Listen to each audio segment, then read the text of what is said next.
Bonjour à toutes et à tous, bienvenue sur notre chaîne. Je m'appelle Eva, je suis chargée de communication chez ADBI. J'ai le plaisir de vous retrouver aujourd'hui pour une nouvelle vidéo sur la data. ADBI en 3 termes, pure player de la data, ADN technique, appétence pour le partage de connaissances. Je vous laisse avec notre expert. Bonjour à toutes et à tous.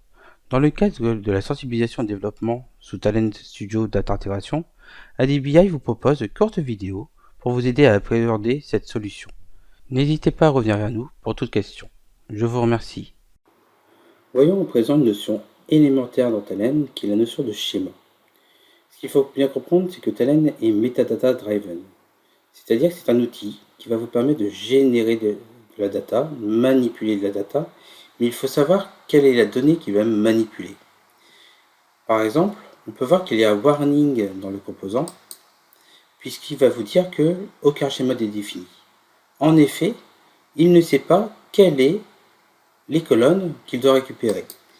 Il est nécessaire dans Talent de lui dire que la première colonne est un identifiant au format numérique. Le deuxième est le nom, qui est le chaîne de caractères, le prénom, et par exemple, une date de naissance.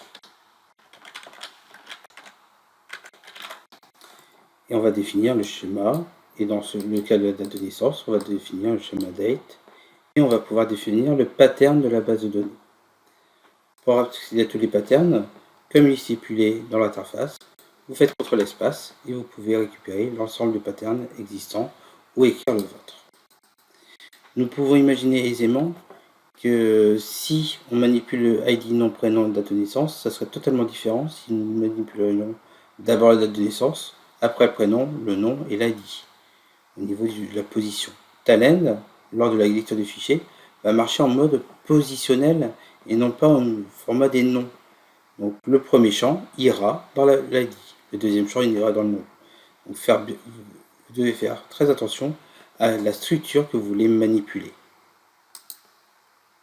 Il y a d'autres composants qui n'ont pas besoin de cette structure, par exemple un tjava.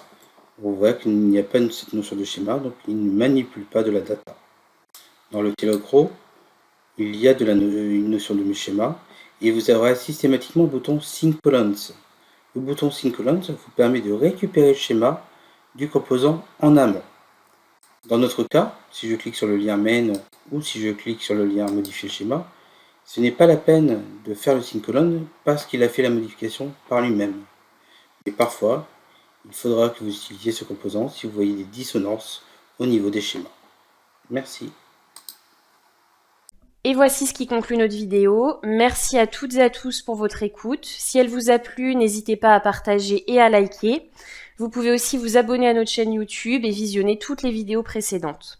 Nous restons à votre écoute et vous pouvez nous contacter via commercial@adbi.fr pour toute question commerciale, rh@adbi.fr pour nous rejoindre et contact@adbi.fr pour toute autre question. Restez connectés et à bientôt.